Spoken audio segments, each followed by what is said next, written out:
All right, so we're out here on this hot summer day taking a look at these Alien Invasion basils. Now, they're looking a little scraggly compared to last year, but this year I trialed them in these fairly shallow rows, a couple inches deep, which underneath is some hard clay we have here in North Carolina.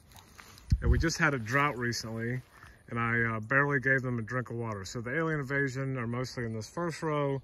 In the second half of this row, I have some from Cosmic Spice in this first half of this row. But if we take a look, if we see this one, a little bit small, but if it was in better conditions, probably be a lot bigger. It's yellowing, but the yellowing came during the drought. A lot of them started to yellow up.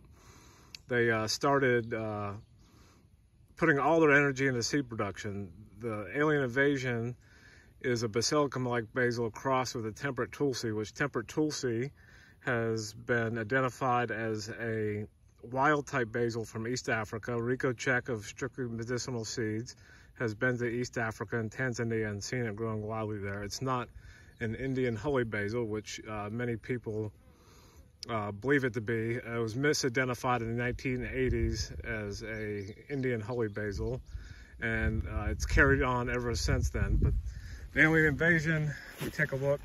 We've had some rain recently. Now they're greening up and growing again. Have some still yellowing. That one maybe will come back to life with a little bit of rain.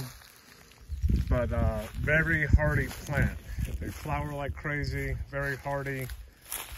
They handle weather extremes very well. They're handling the heat like a champ.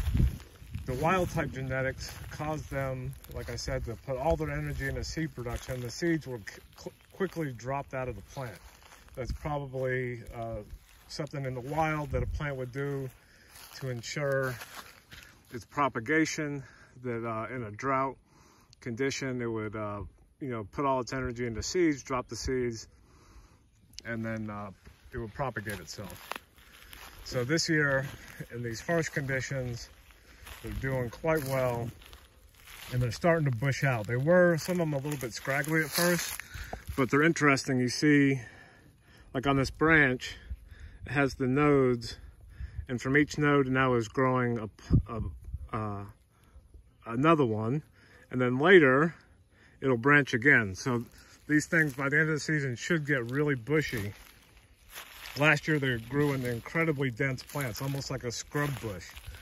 You could almost make a hedgerow out of them if they got taller. And the wild insects are just all over them. So the name Alien Invasion came because when I first grew the plant, it was just so alien in a way. It's a lot like the temperate tulsi in the flavor. It has the bubblegummy flavor. And the look of them and the character is similar to the temperate tulsi if you've grown that before. Sometimes, just sold as holy basil in the U.S. Tulsi Kapoor, other names like that. This one's quite interesting. It's kind of petite, has little leaves. This one is loaded with essential oil trichomes. Like if you could look closer, it has just a lot of essential oil trichomes, really nice flowers. Very bubblegummy. So I'm really happy with these plants this year. They're trialing really well. So this is a great plant if you want to grow in harsh conditions as a pollinator plant. You want to make some nice fruity flavored tea, and you don't want to have to look after the plant too much. That you can barely water it, and it's going to do fine. Even if it rained a ton, it would still do fine. It handles both extremes very well from that wild type genetics mixed in there. So I hope you enjoyed. That's the Alien Invasion 2024.